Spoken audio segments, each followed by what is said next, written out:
تو اللہ تعالیٰ نے کوہ طور کا جو پہاڑ تھا ان کے سروں پر معلق کر دیا۔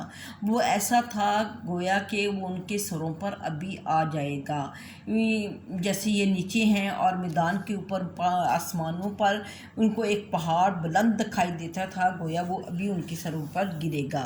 جب ان لوگوں نے یہ کیفیت دیکھی تو فوراً انہوں نے کہا کہ ہم اللہ کے احکامات پر عمل کریں گے، ہم تورات کے احکامات اور جو اس میں ہم سے وعدہ کیا گیا ہے ہم اس کو بجا لائیں گے۔ تو یہاں پہ یہ وہ واقعہ کیا ذکر کیا گیا ہے، وائز اور جب اخذنا ہم نے لیا میثاقکم تم سے پختہ عہد، و رفعنا اور ہم نے بلند کر دیا فوقکم تمہارے اوپر طورا کوہ طور، خذو پکڑ لو ما جو اتیناکم جو تمہیں دیا گیا ہے بقوتٍ قوت کے ساتھ، اور جو کچھ تمہیں دیا گیا ہے اس کو تم اپنی قوت کے ساتھ پکڑ لو، یعنی کہ اپنی پوری طاقت کے ساتھ پوری اپنی طاقت لگا دو اس کے احکام کی بجاوری میں۔ وَاذْكُرُوا اور تم یاد کرو ما جو فیہ اس میں ہے، اور جو کچھ اس میں ہے اس کو وَاذْكُرُوا کا مطلب ہے اس میں یاد کرو یا اس سے نصیحت پکڑو، جو کچھ اس میں ہے اس سے نصیحت پکڑو، لعلکم تتقون تاکہ تم پرہیزگار ہو جاؤ۔ ثم یعنی کہ یہ جو ہے تورات کے احکامات انہوں نے کس طرح قبول کیے، وہ اس طرح قبول کیے کہ جب اللہ تعالیٰ نے کوہ طور کا پہاڑ ان کے سروں پر معلق کر دیا تو ان کو ڈر لاحق ہوا کہ کہیں ہم پر یہ گر نہ جائے۔ اس خوف کے باعث انہوں نے تورات کے احکامات کو قبول کیا اور اللہ تعالیٰ سے پختہ عہد بھی کر لیا کہ ہم ان کے احکامات پر عمل کریں گے۔ لیکن پھر ہوتا کیا ہے، اللہ تعالیٰ فرماتے ہیں ثم پھر تولیتم تم مڑ گئے، تولیتم تم نے پیٹھ پھیر لی، من سے بعد ذالک اس کے، لیکن اس پختہ عہد کرنے کے بعد تم نے کیا کیا، تم مڑ گئے، تم نے پیٹھ پھیر لی۔ فلولا اگر لولا نہ فضل اللہ کا فضل ہوتا علیکم تم پر، ورحمتہ اور اس کی رحمت نہ ہوتی، اگر تم پر اللہ کا فضل اور اس کی رحمت نہ ہوتی، لکنتم تو تم ہو جاتے من الخاسرین نقصان اٹھانے والوں میں سے۔ یعنی کہ اس خلاف ورزی پہ، اس وعدہ شکنی پہ اللہ تم کو بہت سخت سزا دے سکتا تھا، یہ اللہ کا فضل اور رحمت تھی جس نے تمہیں اس عذاب سے باز رکھا۔ تو یہ کوہ طور کا جو واقعہ ہے اس میں سے سیاق و سباق میں سے آپ کو کچھ آ سکتا ہے، ٹھیک ہے، کہ یہ آپ کو سیاق و سباق کے ساتھ وضاحت کرنی ہوگی۔ جب سیاق و سباق کے ساتھ وضاحت کرنی ہوگی آپ نے پورا یہ واقعہ جو ہے یہ بتانا ہے کہ کوہ طور کا پہاڑ کیوں بلند کیا گیا تھا اور پھر کس طرح انہوں نے پختہ عہد کیا اور کس طرح ان سے یہ ہٹایا گیا، اس کے بعد پھر کیا ہوا، یہ ساری وضاحت آپ کریں گے۔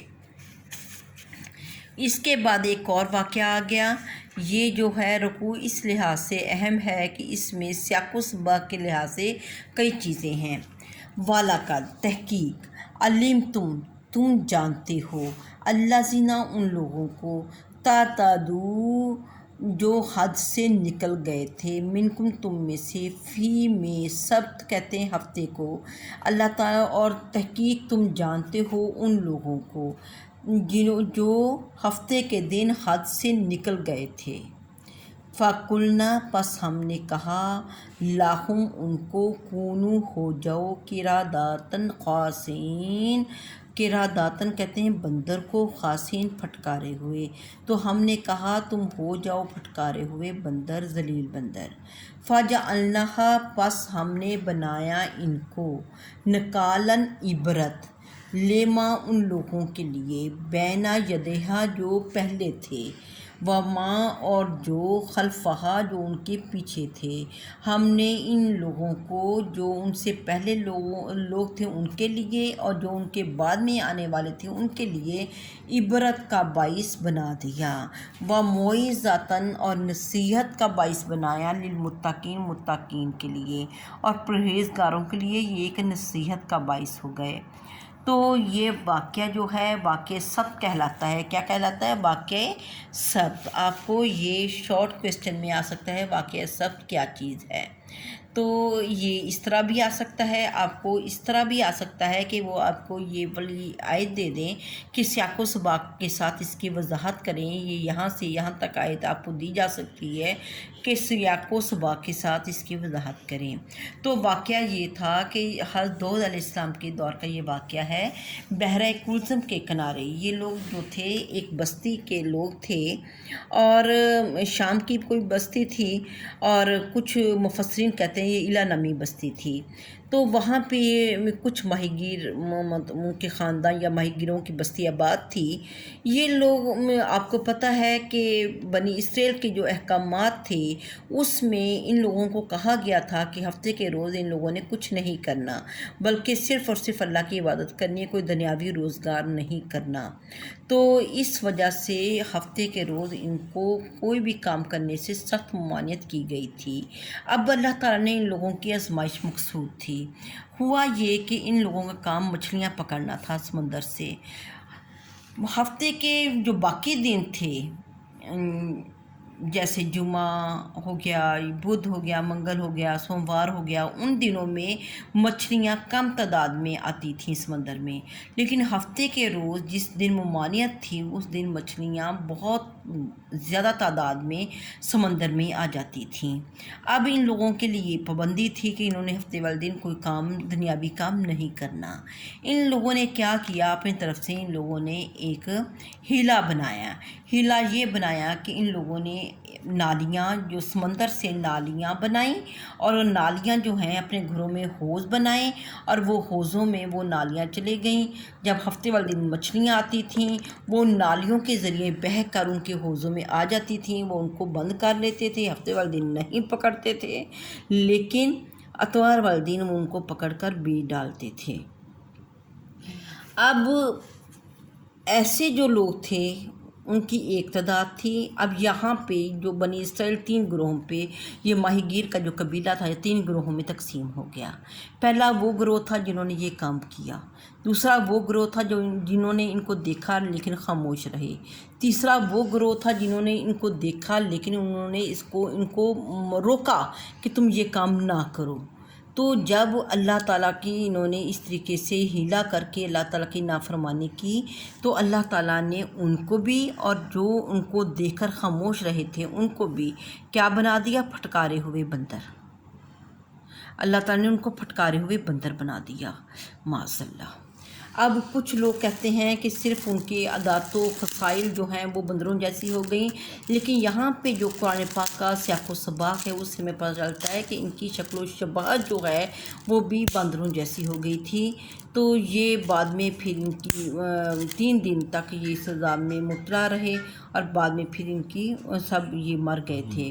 تو اللہ تعالیٰ فرما رہے ہیں کہ اس میں اللہ تعالیٰ نے ایک عبرت کا نشان بنا دیا ان لوگوں کے لیے جو ان سے آگے تھے اور جو ان کے بعد میں تھے، اور یہ معجزاتاً اور یہ ایک نصیحت تھی متقین کے لیے۔ متقین کے لیے کس طرح نصیحت تھی کہ جو تقوی والے تھے کہ ان کو جو اب اللہ تعالیٰ حکم دے، جو کام کرنا ہے وہ ہمیں کرنا چاہیے، اور جس کام سے اللہ تعالیٰ منع کر دے وہ ہمیں اس کام سے رک جانا چاہیے۔ تو یہ تمام آیات جو ہیں یہ ہمیں ایک سبق دیتی ہیں کہ ہمیں اللہ تعالیٰ کے احکامات کا ہر صورت میں پیروی کرنی ہے، ہمیں ہر صورت میں ان احکامات پر عمل کرنا ہے۔ تو یہاں پہ اب میں دوبارہ اس کا ترجمہ کرتی ہوں۔ بسم اللہ الرحمن الرحیم۔ ان الذین آمنوا، بے شک جو لوگ ایمان لائے، والذین ہادوا، جو یہودی ہوئے، والنصارى، اور جو نصارہ ہوئے یعنی کہ عیسائی ہوئے، والصابئین، اور جو صابی ہوئے، اور ان میں سے من جو بھی ان چاروں گروہ میں سے جو بھی اللہ پر ایمان لائے گا اور یوم آخرت پر ایمان لائے گا، وہ عامل صالحا، اور نیک عمل کرے گا، فلہم اجرہم عند ربہم، تو ان کا اجر ان کے رب کے پاس ہے، ولا خوف علیہم ولا هم يحزنون، نہ ان کو کوئی خوف ہوگا نہ وہ غمگین ہوں گے۔ اور اس جب اخذنا، ہم نے لے لیا، میثاقکم، تم سے پختہ عہد، جب ہم نے تم سے پختہ عہد لیا، ورفعنا فوقکم الطور، اور تمہارے اوپر پہاڑ کوہ طور کو بلند کر دیا، خذوا، پکڑ لو، ما آتیناکم، جو کچھ تمہیں دیا جا رہا ہے اس کو مضبوطی سے پکڑ لو، واذکروا ما فیہ، اور جو کچھ اس میں ہے اس کو بھی یاد رکھو،